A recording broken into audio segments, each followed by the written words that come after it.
Most bankers aren't ready to help you until after their third cup of coffee.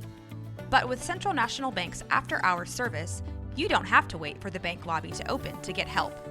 You can contact us from 6 to 8:30 in the morning or from 5 to 10 in the evening, and we'll connect you to a real, live, local person who can answer questions and fix problems 7 days a week. Bank different. Bank Central. Central National Bank. Member FDIC. With threats to our nation waiting around every corner, adaptability is more important than ever. When conditions change without notice, quick strategic thinking is crucial. And with obstacles consistently impending, determination is essential in overcoming them. It's this willingness, decisiveness, and resilience that sets Marines apart. With our fighting spirit, we don't just fight battles, we win them. Marines are the constant our nation counts on to fight the unknown. And through adaptable problem solving, we do just that. Learn more at marines.com.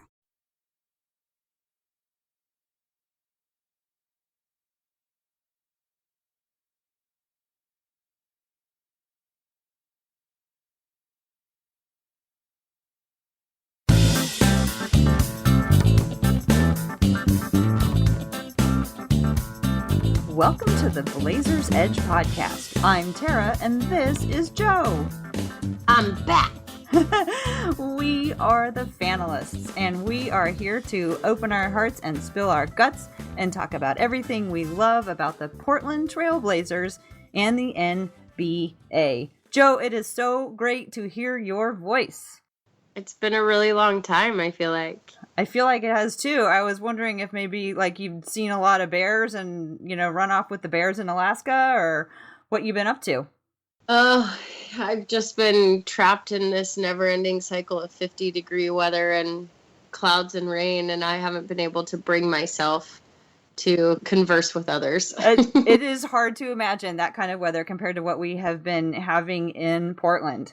Speaking of the weather, we have now officially hit the dog days of summer. Things have finally slowed down on the NBA front. So we're going to take a little bit of a diversion today from our regular topics that we cover. Instead of talking about players and the team, we are going to focus on the Trailblazers' new uniforms and maybe learn a little bit more about kind of the history of some of the uniforms, and even possibly I might learn something about design, which I would be very excited about.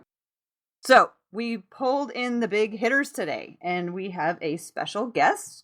It's time now. Let's go ahead and bring on Evan McCarthy. He is an artist, a graphic and clothing designer in Portland. Your brand is Evanem. Is that correct, Evan? Yeah, so that's kind of my art name moniker. It's always weird to have people call me Evanem or to tell people to call me Evanem. But yeah, I mean, that's what I go by, I guess.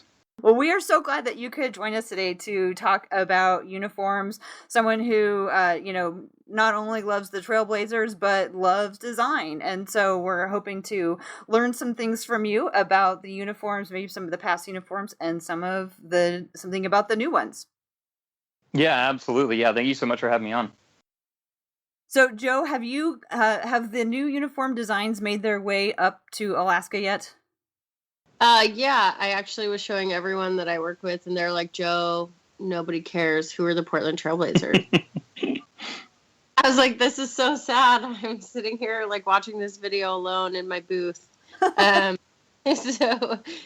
yes, it made its way up. I actually got the email from the organization with a little video explaining all about it, and I was excited. I'm excited about the new Nike jerseys. I think it's just so fitting that it's Nike and it's Portland, and all the recycled materials and stuff that went into it, which I'm sure we'll get into. So I was pretty ecstatic to see it, I think. And I like that it's the same classic feel, because obviously we're all very loyal to this team and the look of this team and these jerseys. And so it's nice to see that sticking around. Yeah, it sure is. Well, let's learn a little bit more about Evan. Evan, why don't you tell us about how you became a fan of the Trailblazers to start with? Yeah, so I grew up basically in Portland, just south of Portland in Oregon City. Lived in Portland my whole life, went to Portland State University. Just really followed the Blazers ever since I was a kid. I remember my dad taking me to like card shows where I would get signatures from people like Cliff Robinson or Danny Ainge and people like that. So just always been a Blazer fan. And then through my creative endeavors, through art, so I do stencil spray paint art. I specialize in stencil spray paint stuff, mainly like pop art, either pop artists, sports athletes, movie stars. A couple years ago, I did one of Damian Lillard that made its way on social media to Chris McGowan, the president of the Blazers. He saw it, liked it, reached out to me, and then next thing I know, they're commissioning me to do a huge piece for their corporate office, which I believe is still in there. I see pictures of people in social media in the corporate office, and I can see it in the background. So I think it's still there. That's awesome. So how did they reach out to you? Like, you did just get an email one day from the Blazers saying, "Hey, I need some art," or did they call you up? How did you get that commission? That's super cool. Yeah, so when I posted it on Twitter, I did the typical thing that any fanboy does and just ats everyone. Like, I at Damian Lillard, like, "What do you think of this painting I did of you?" At CJ McCollum, like, "Hey, do you want me to do a painting like this of you?" And I just went down the list. I don't think I added Chris McGowan, but somehow he saw it. And then he replied to one of the tweets and said, "Hey, I'm a big fan of your art. I'd love to sit down and talk to you about it someday." I gave him my contact information. I was really excited. Didn't hear anything for a few months. And then Chris Coivisto, who used to work with the Blazers, now he's moved on to do social media stuff down in San Diego. He reached out to me and was like, "Hey, we're redecorating the corporate office. Chris McGowan had mentioned that he saw your stuff a few months ago. I'd love to sit down and talk to you about working with us to do paintings." I did a painting of Damian Lillard. I also did a painting of LaMarcus Aldridge, which I know is no longer in the corporate office, and I have no idea what they did with that painting. How do I get my hands on that? Well, it's crazy. It was a huge painting. It was like 4 feet by 8 feet ish. It was one of the bigger paintings I've done. It was fun. I have no idea. I did an event with the Blazers last season, and when I went in there, it definitely wasn't in there. So I don't know. Yeah, I don't know what they did with that. I think I have Chris McGowan's email, so there you go. Now, yeah, hit him up. It's probably floating around somewhere in the Moda. I thought maybe it was in a closet in Alaska somewhere. Joe, you a huge LaMarcus fan? Oh my goodness, he's my favorite of all time. I love him so much. I mean, you are a rare breed then. She's still processing last couple of years ago. I'm part of the group that like totally played into that article that was like, the Blazers say they'd be open to bringing LaMarcus back, and I about started crying, and I hold on to this like super I have this illusion that it's gonna happen, even though in my heart I know it's really not. So Well, so in addition to the paintings that you've done, I sport a couple of Evanem t-shirts, which I absolutely love. And actually, you were a supporter of Women's Hops and Talks, and you donated some t-shirts for us to give away. I think like a tank top and maybe a beanie of some Portland Trailblazers inspired designs. My favorite shirt right now is the Digital Dame right now. It looks like a digital clock, but it says Dame instead of the time on it. I love that shirt so much. Where do you get your ideas for the t-shirts and the art that you do? Yeah, so it's funny you mentioned that. So I started the Portland-based clothing stuff because I'd taken a look at the landscape. I became a big fan of a company in the Bay Area. I used to be a 49ers fan. Go Colin Kaepernick. But there was a company down there in the Bay called Adapt, and they did like really creative stuff around the Bay Area sports, the San Francisco Giants, the 49ers, the A's. And I looked at the landscape up here, and I didn't really like what I was seeing, so I was like, I'm just going to start creating my own stuff. The Dame Time shirt that you were mentioning, it's funny you mentioned that. I remember I was watching a game, and it literally hit a big shot. It was a couple years ago, and it just hit me to do the digital Dame Time. But when I thought of it as I'm watching the game, I was like, there's no way someone hasn't thought of this. Like, it's so simple, and it makes so much sense. So I went through Instagram and I looked at every single hashtag of Dame Time because, like, I'm a big proponent of not like stealing someone else's idea. I went through like 10,000 Instagram posts to make sure that didn't exist. I'm like, all right, well, I'm just going to do it. I think the next day I had stickers printed so I could like put my stamp on that design, and then I made shirts after that. I wore that in Vegas at Summer League, and I got some nice compliments on it. Oh, awesome. So, yeah, we'll make sure we put a link to your stuff because it's fun. And, I can't wait to see what inspires you this season. I hope that it's something like super positive because the team is just playing so incredibly. You just can't stop creating, because it's just like they're so inspiring. That's what I'm trying to visualize for the season ahead. Well, let's talk about what we are all gathered here to discuss, and that is the new Trailblazers uniform. Do you want to start off, Evan, since you're kind of the design person, and kind of walk us through what some of the highlights are of the new uniforms? Yeah, absolutely. First off, I want to apologize. I got another person that might jump on the pod here. His name's Kratos. He's my pug, and he will randomly pop off. He was just popping off just now. He does watch literally watches basketball and barks at the TV with me, so it's pretty cool. So as far as the new design goes, first they released the pinwheel before they did the jersey, and the pinwheel was released, I believe, in late May. I had worked with a friend who had done some design work. We had done some design work together, and he had told me months ago that a change was coming to the pinwheel, but he couldn't really get into it, and I was very, very scared. I'm a huge, huge fan of logos in sports it's kind of rare, but it's logos where you don't need the ball of the sport. So you don't need a basketball or baseball, and you don't need letters to be able to determine exactly who that team is. And the pinwheel, I feel like, is one of those logos where a lot of people just see that and they know exactly it's the Portland Trailblazers. Oh, that's interesting. That's really, what other logos? Because now when I think about it, like Yankees, like the NY, yeah. And what are some other ones that you like because of those qualifications?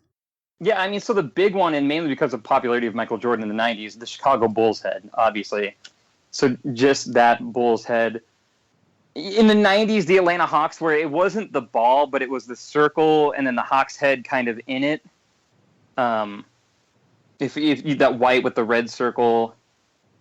So that logo. And I was trying to think of some others. It's tough to have because a lot of logos had one or the other. They have like a basketball in it, or they have letters in it. Yeah. So the Blazers is a logo where that's why one of the reasons I love the pinwheel. And when my buddy mentioned that they're making tweaks to it, I was really, really nervous because they could have messed it up in a lot of ways. But when they released it, I was extremely happy. I liked that they dropped the gray accent color. I thought that the latest version of the pinwheel I thought was a little too busy, where the stripes were kind of pointed, and then they had the gray accent color around it. So I love that it came out, and it's just black, white, and red. Each stripe is equal in width all the way around. It's just very clean, very sleek looking. So I was very, very happy with that. I'm not sure how you ladies felt about it. You're talking about just the logo, not the just jersey? The pinwheel, yeah, not the jersey yet, because I have thoughts on it. Yeah, I love the new pinwheel for sure. I don't know if I will ever love one more than I really loved I think when I was looking at it, it was in 70, 71, but then also again when I was a kid, so 89, 90, where it's like just the old school simple pinwheel with the Portland across the top and Trailblazers across the bottom. I think that will always be my favorite of all time. I just loved it so much. But this new one, I really do like. I think it looks pretty sleek. I'm getting used to it. I don't really like... I liked the little bit of texture that it had with the shading, and I liked when the interior wasn't connected with a line. But like I said, I don't know anything about design, so I don't know why I would like one over the other. Do you like how when you see the whole picture, not just the pinwheel, but you're talking about this is the official logo? Do you like the words with it? I am not a super fan of the new font. As well. I mean, there's just the little pointy things on a couple of letters, not all of the letters. I don't know. Evan, do you have thoughts on the font? Yeah, so after seeing the logo, I was kind of excited for the jersey because I like the earlier 90s type of Blazer jerseys where it was black, white, and red. I really wanted them to drop the gray accent color in the stripe. So when the jerseys came out, I was kind of disappointed. So the jerseys have the little gray in the stripe, and they've got it in the collar and the sleeves. I don't have a problem with the font as much. I agree with you that the pointy kind of flaring out is weird. I like how it's no longer like the slanted look. But I think if you look at it, I think it feels weird to have the logo, the font, be only one color, and then have three colors in the stripe right below it. I believe the number has a stroke or a outline around it.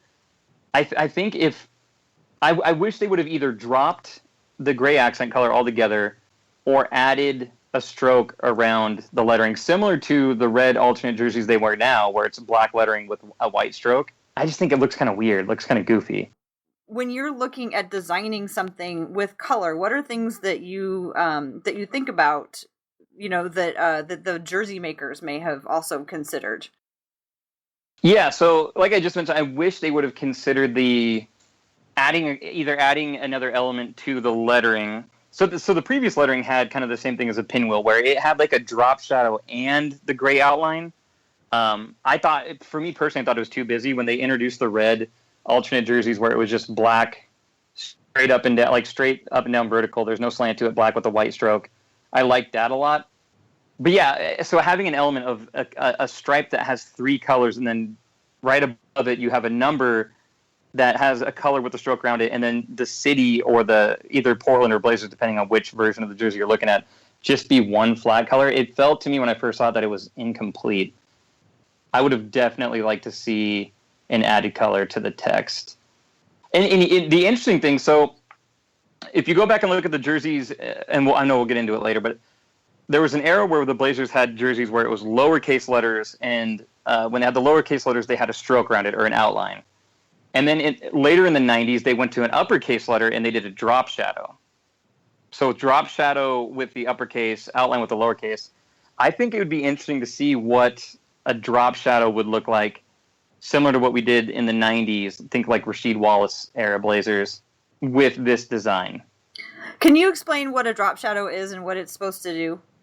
Yeah, exactly. Yeah, absolutely. So right now, if you look at the font the way it is, say you're looking at the white Blazer jersey, the new, they don't call it home. I don't know what they call it. What do they call the home jersey now?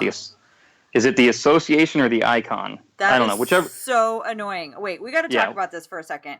So when Nike they're slowly releasing the jerseys like team by team, and one of the things that they said is they're no longer going to have home and away jerseys. That seems like a big deal to me that like people haven't really talked about a lot. Not only are they not having like home and away jerseys, like, so you always know when you're home you're wearing this color, or when you're away you're wearing this color or the alternate. They're called something completely different, like icon and association. But which one's which? I don't know which one's which, but I know that those are the two that are out now. And didn't they also make a change that the home team just gets to pick whatever jersey they want to wear, and it doesn't have to be like the white color or the lighter color?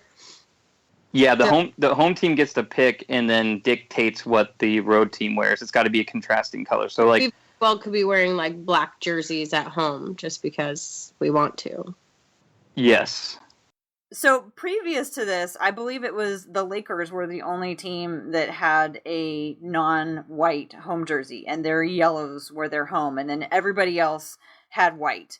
And so now it's just it's this come one, come all, free for all, I guess. I mean, I don't understand. I sound like, like I don't like change, and I usually am fine with change, but there's just too many changes going on around uniforms right now for me. Yeah, and you got to think of the logistics of that. Like, say the Blazers go on a 5-game road trip, and so who coordinates with every team on that trip? Like, hey, we're packing up for this trip. What color are you going to wear for this game? Like, are they doing that weeks in advance? Yeah, I was reading it, and they're doing it in 2-week stints. So they have to sit down and they have to plan out the next 2 weeks. That is so silly. That's so silly that's going to be someone's job. Yeah.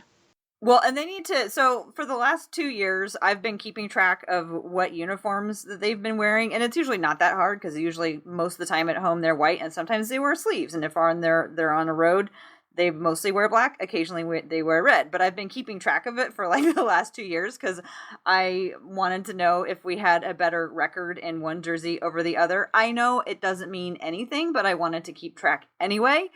And so, of course, we learned that, the team was nearly perfect in the sleeve jerseys. But that having been said, like, Yeah, it's going to be really complicated, I'm afraid. I mean, maybe I'm trying to make it a lot harder, but it seems like it's going to just be a lot more logistics and coordination that like could be spent elsewhere trying to. Yeah, it just seems unnecessary. I mean, who's clamoring for this? Like, who was like this change needs to be made? Like, no one. I mean, I don't hate it. Like, what if the players have superstitions? What if Dame is like, well, I know that I play better when I'm wearing this version of this jersey at home or away or whatever, and maybe he wants to have a little more say in what happens, like what they're wearing out on the court, and that's just one of his like superstitions. Yeah, I think that that's definitely possible. I also wonder if at any point there will be a business decision aspect to this, where like, in arena we've got a lot of these one jerseys, so we're gonna wear these the next 4 games in a row, so we could try to push this color of jersey. I hadn't thought about that aspect. Yeah. Interesting.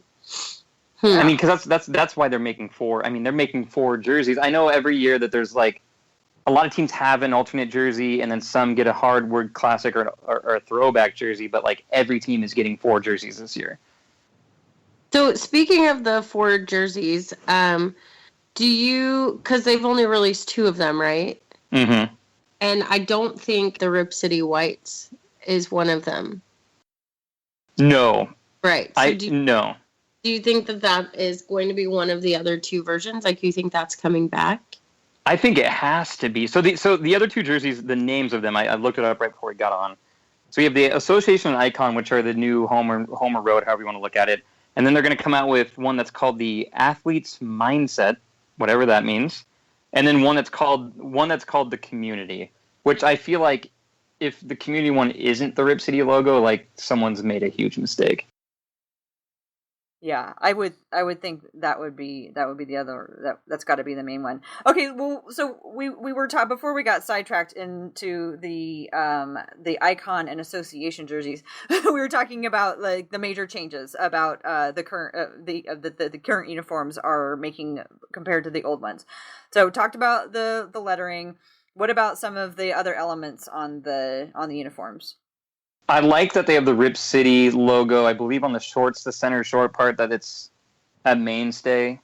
I'm a huge fan of, certain cities that do this. Well, like in Detroit, they have Motor City. I know in Houston, they have Clutch City, which is kind of annoying. But I like that they have that as a mainstay. And that's going to be on the belt of the short? I think it is.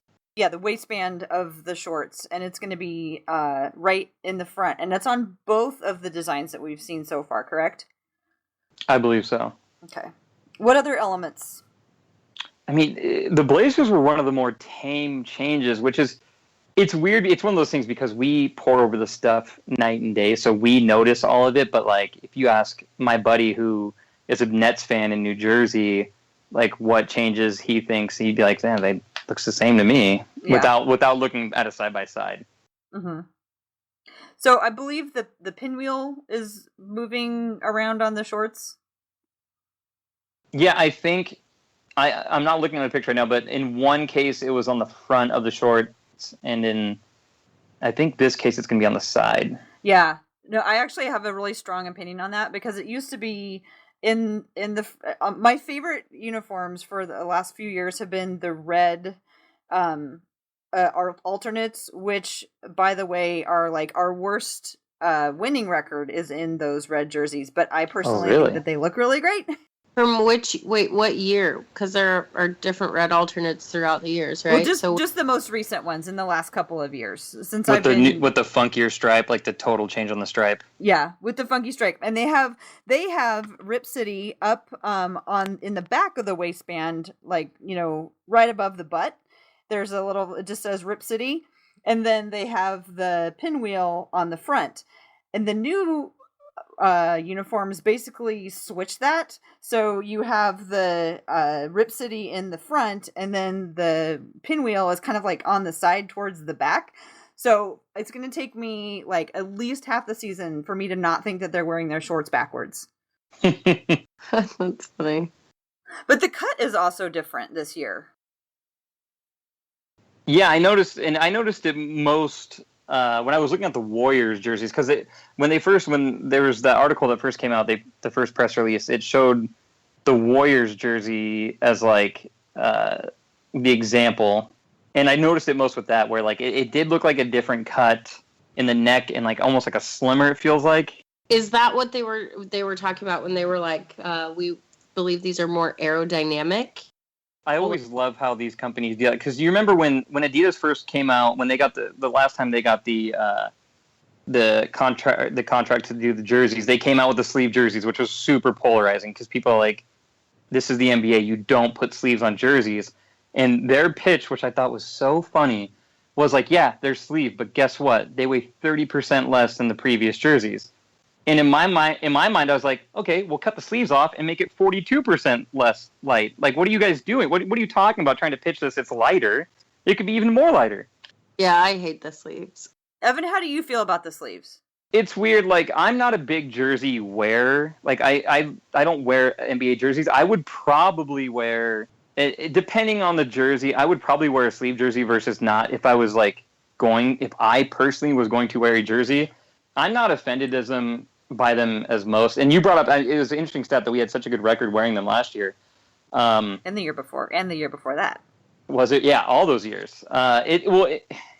Yeah, I mean, it doesn't really bother me. I mean, Nike's obviously not going to do it, I don't believe. I understand why Adidas, I think, did it, because Adidas was really big in the soccer realm, and it has more of a soccer feel. I remember, God, last year, the Jazz, did you guys see the Jazz sleeve jerseys last year? Like, it looked straight up like an MLS soccer jersey. Oh, yeah. Now that you say that. The purple with the stripes, like, it looked like a kit, like a soccer kit. See, I mean, it was, yeah, I wasn't as offended by them as I know some were. I mean, for me, I could take it or leave it. It was funny how the player backlash some. I remember one game LeBron tried ripping off his sleeves when he was having a bad shooting night. Like, literally on the court, like, trying to rip his sleeves off. Like, that was the excuse why he was shooting so bad. But I have a hard time thinking that it makes that much of a difference, but I don't know. I mean, I don't know, but you know what? When I look at the cut of the new shorts, they are much slimmer, at least in the drawings that I've seen. The shorts are if I was wearing when I played soccer, I wear soccer shorts, and sometimes if you wear some that are a little bit more constricting, it takes a while to get used to running around in those. And I wonder if the players are going to notice a difference in these shorts when they're like clinging onto your legs more. Yeah, they did look way more slimmer. I mean, I played a pickup game not that long ago, and I was forced, because I didn't have shorts with me. I had to borrow a buddy's dad's pair of shorts, and they were like above the knee shorts. And I'm like, man, this feels good. I'm not going back. Like, I'm in on the above knee shorts. I don't know why NBA players don't do that more. You felt like you had more freedom of movement in them? More mobility, yeah. It just felt good. And I felt like I looked good too. So in pickup basketball, I'm never going back. Well, hopefully the players will think that they look good in the new uniforms. Overall, Evan, what do you think of the design? Do you think it was a success? Would there be anything that you would have done differently with either the icon or the association jerseys? Yeah, I mean, my big thing is, again, dropping the gray accent color and just going back to black, red, and white. Just very clean that way. Other than that, it's weird because, like we mentioned before, the flare out of the Portland on the jerseys. I think on the Portland jerseys where it says reads Portland, only the P has it, and Blazers only the B. The top of the B has that. I would ditch that too. Joe, I believe you had a theory about what those. Because some of the old versions have those little flares on, and some of them don't. Oh yeah. Throughout the years it's changed, but I kind of feel like they might have kept it around because it looks a tiny bit like the tail that's on the D of Damian's shoes, don't you think? Oh, I did not think of that. It's like a little tribute. Like, we'll keep this here because, Damian. That'd be an interesting hat tip, though, because Nike and Adidas, that'd be like, That's true. I didn't think about that. Okay, well, that's true. But that makes to me that makes it even more curious because like did nobody in the room go, "Hey, that looks kind of a little bit like the D on Dame's Adidas shoes." Yeah, it does. No, you're right. And it is on the T in Portland, so it's on the P and the T. Oh, and the other thing we didn't mention, I saw, which was really interesting, and I do not know how I feel about it. I need to see more numbers, but did you guys see the picture of the back of the Nurkic jersey where the top of the 7 had that flare? Oh, so they've added it to the font of some of the numbers as well. Yes. That caught me off guard. That caught me off guard. Because the only jerseys I've seen, the examples are CJ, which is a 3, and they didn't do it to the 3, and then the Nurkic one, and it definitely has that like 45-degree angle flare in the top of the 7. Mm-hmm. And they did Ed Davis too, 17. Isn't that Ed Davis? Yeah, it is Ed Davis's number. Because I was so excited. I was like, oh, they did a little hat tip to Ed. Yeah. But he has that 7. The biggest thing for me is I just hope that the numbers are clearly visible on in the 300 level, because last year the 6, the 8, and the 9 are really hard to tell apart, and the 0. So I had a really hard time from my super high level seats, just reading the numbers when I would glance down quickly, telling the difference between Damian at 0 and Shabazz at 6. They looked remarkably similar. Like it was really hard to differentiate those. So I hope whatever they did, they tested those from up in the 300 levels with people like me whose eyes are failing. Yeah, that's a good point. I do like that they kept, you keep talking about they removed like the gray. I like that it's still there on the blaze, like the stripe, because I like a little bit of that extra gray in there. Yeah, removing it from like the letters and the numbers, right? Yeah, so I wanted, originally I would have preferred them to get rid of it altogether, but if they had it, which they do have it on the jerseys, adding an additional color to the letters. I just see it on like the stripes, the diagonal stripes, which I believe is what they call the blaze. I don't know, that came in like the 70s, I think, or maybe the 80s, but I like that the gray is there. I like it too. I think it adds a little. I think if it was just red and black and white, it would look too flat. I think the gray adds just a little bit of a pop.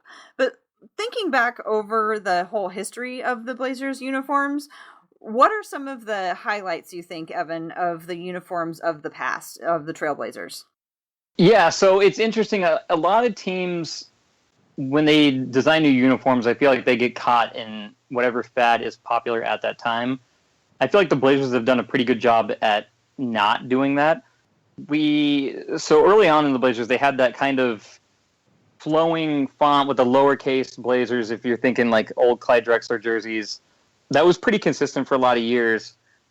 Once after the 90s, once they shifted completely from that and went to the slanted uppercase letters with the drop shadow. So I was going to explain earlier what a drop shadow was to anyone who might not know what that is. So a drop shadow would be like if you had just the font like in black, say on a white jersey with black, imagine having the same font behind it in red, just down a few, like a centimeter and over a centimeter. So it looks like it's a shadow, but 2 different colors. So it adds like a little bit of a texture to it. Exactly. I know that the Sixers, they made very slight changes to their jerseys, but they added a drop shadow to their jerseys this year, which I thought looked pretty cool. So yeah, I mean, what do you guys think? In the past, what are some of the highlights that you guys have felt the Blazers have had in their unis? To me, trying to make sense of all of the changes that have happened to the Trailblazers jerseys, like you said, they don't tend to make really big changes. The biggest, is going from, lowercase to uppercase, from regular font to italics, to adding a little bit of color here, taking away a little bit of color there. I think probably the most unusual ones that they had were the ones where they were written, where the word was written straight up and down. Yeah, the vertical. Yeah. I mean, why do you think those didn't last very long, or did they? I don't think they lasted really very long. So as a t-shirt designer, I understand. So these NBA teams, they make their jerseys. This is, whenever they do redesign, this is all just to sell jerseys to people. That's all this is. Because they put it in their team stores. It's online. They make a bunch of different versions of it. But not just jerseys. They like to take the same logos and put them on t-shirts and other stuff.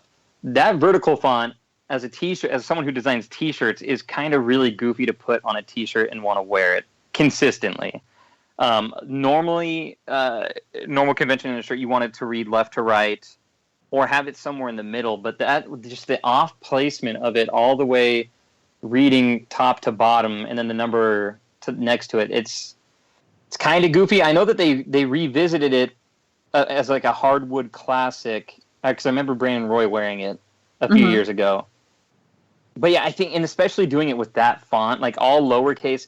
If they were all uppercase letters, I think you could make more of an argument that it would look more clean. But like with the lowercase letter going down from top to bottom, it's kind of awkward. Well, and they kind of have to, for, when you have a long word like Portland, you have to kind of shove it up towards the top because the players are required to keep their shirts tucked in.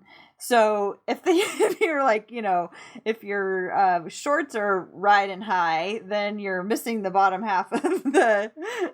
Yeah, it's just going to say extreme port. Example. But if people are trying to buy them and wear them, and you tuck your shirts in, that's maybe not a shirt you want to tuck in because, if you're really high waisted, then you might end up losing, the last couple letters or something. Yeah. Those jerseys will always have a place in people's hearts because those were the jerseys that when they won in '77, correct? Mm-hmm. Bill Walton wearing those. So those will always have a place in Blazer fans' hearts for sure because of that. But yeah, it'll be interesting to see. I mean, they've got 2 more jerseys coming out. We'll see what they look like.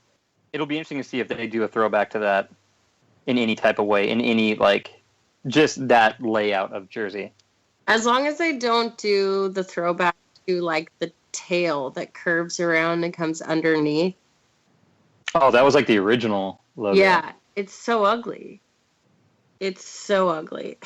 So I don't mind the throwback, and I don't mind the vertical just for throwback purposes, but the tail is really ugly. And I hope they keep it horizontal. Do you guys have a preference over the lowercase or the uppercase?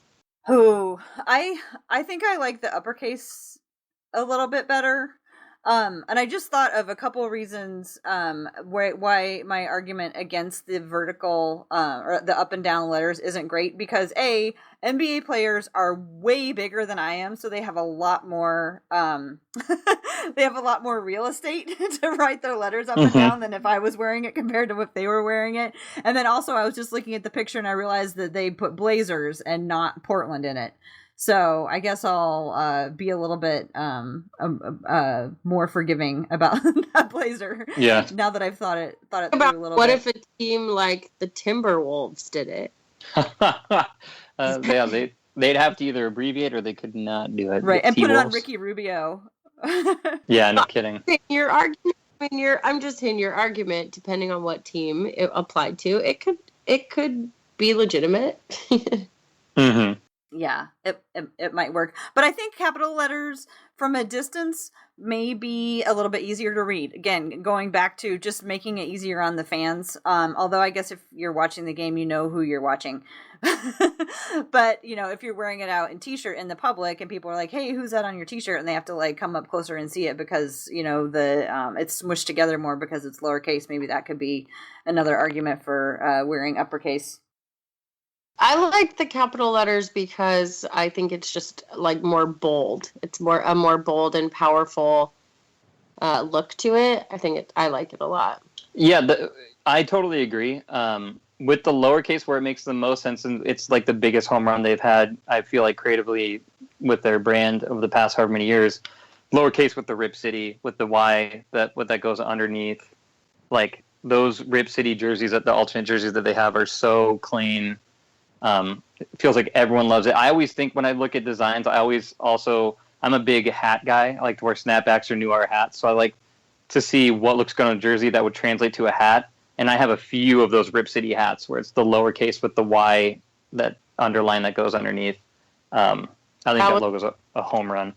That one's my favorite jersey of all time. The white Rip City alternate?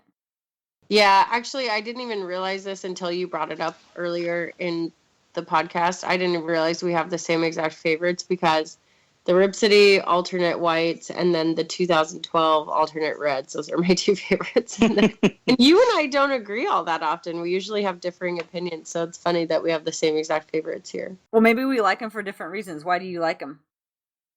I think for the whites, it combines a lot of elements. It combines I like being at home and I like watching my team. I like being at the game. So I like the look of the whites and it makes me feel like I'm there no matter if I'm watching it on TV or not.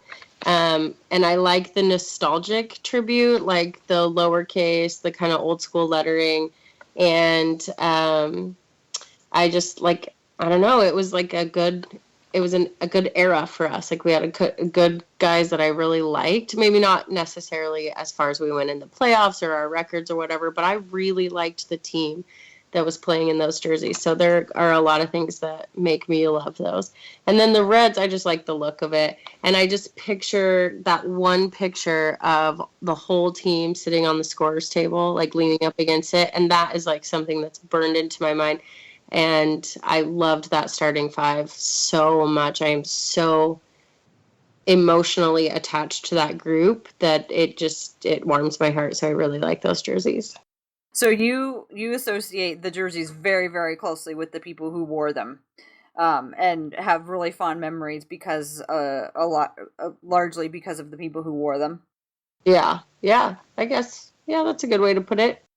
I like the white Rip Cities because I like that it says Rip City, because I think Rip City is a really unique moniker, and it just came about, like the origin story of Rip City, of Jim Barnett making that shot and Sean's saying it and then having the scorekeeper go, keep that in there. We have like a little bit of a mythology behind the coining of the term, and that's just so Portland to have we came up with that word and here's exactly how we came up with it and we have a whole history behind it. I just think that kind of just exemplifies the community. One thing that was interesting about those jerseys is they don't have the blaze on them. I think they're one of the only ones, in the last at least 20 years or so that didn't have the stripes on it. They were kind of tucked underneath. And I kind of like that, how it's not present on the front, but on the side they have that trim where it does sneak in on the trim on both sides of if you look at the sides of the jerseys, on the shorts and the jersey. And I think that's really cool that they didn't completely abandon it. It's really, like we keep saying, the Blazers haven't made a lot of changes, but when you start to really look at them, there are some changes that if you were paying attention, sometimes it says Blazers and then for a number of years it said Portland. Like I couldn't tell you when that change took place. I probably didn't even know when that change took place when it happened. Because it's the same font and the same colors, but they changed the whole word. And then there's just all these changes that seem like Portland does a really good job of not making earth-shattering changes. So we can't say that they've stayed the same this whole time, but they've been not disruptive, I guess. So maybe that's the way to say it. We haven't made a lot of disruptive changes. The biggest, oddest design difference, except for the up and down ones that we talked about earlier, is I think those 2012 red alternates until now, the ones that have the stripes that are funky, they're not, how do you describe them? They're the stripes are bigger at the top than they are at the bottom. So the stripes themselves are not parallel. And I really like that about that. What do you say about that as a design, Evan? So 2012, was that just the... I'm talking about, I don't know when exactly they started, but they started, within the last 5 years, and they are red. They're the ones that started having the little Rip City on the back, but then on the jersey, the stripes are not parallel all the way down. They have those funky little points. They come to little points at the end of them. Yeah. True. And there's a gap in it where they're not completely stacked on top of each other. Mm-hmm. And I really like that. I like that it's different for sure, and I like the font. So going back to the font of Portland, I like that it's clean, vertical, and it has an outline or a stroke around it. So it's black lettering with a white instead of a drop shadow and all that. So that combined with the stripe, I really like a lot. And then, yeah, I was a big fan of the 2012 red jerseys too, and I was really excited when they're like, oh, we're coming back with another red alternate. I was very pleased when they came out with that. Is that your favorite? What would you say is your favorite? So, it's a funny story. So, growing up in high school and college, I worked at a place a lot of people in the Portland area will know called Just Sports.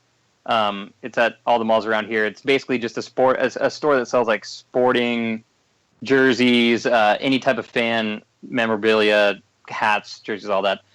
So when we worked there, we had this really cool thing where we had a connection to a company in Seattle that could sew on authentic numbers and letters from any jersey of any sport, any era.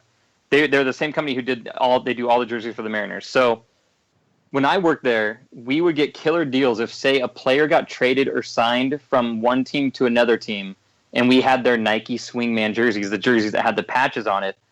We could get the old jerseys for cost.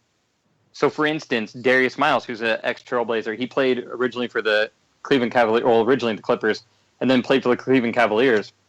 When he left the Cavs and went to the Blazers, we were getting his Darius Miles Cavs jerseys for like $10, and we would pop off the letters and his number, leave the Cleveland, and this used to be like a little side hustle, my little side hustle. We would send it up there, and I'd have them put LeBron, like James 23, and this was a jersey that he never wore because the year he came in, it was the year after they stopped wearing these jerseys, and I would sell it like online as like some throwback that's like no one's ever seen, and make a little bit of money on it. So you took off so after somebody left a team, you took the numbers and letters off the back and replaced it with another player on the same team, and like people wouldn't really know the difference. And like I said, the lettering, the patches or the lettering they would sew on would be authentic, like what they wear on the court. I remember I did one jersey where I had a blank Chicago White Sox baseball jersey, and I sent it up and had them put 45 Jordan on it when Jordan did his little stint. And I sold that one for a couple $100. Oh my god! It was a fun side hustle. So we would try to come up with ideas like that. And the one jersey I want to do, going back to the Blazers, the jersey that I always wanted, and it's completely random.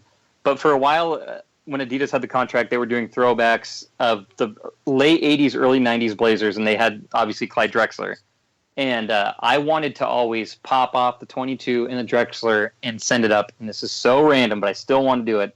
I want a number 9 Danny Ainge jersey. Like, really.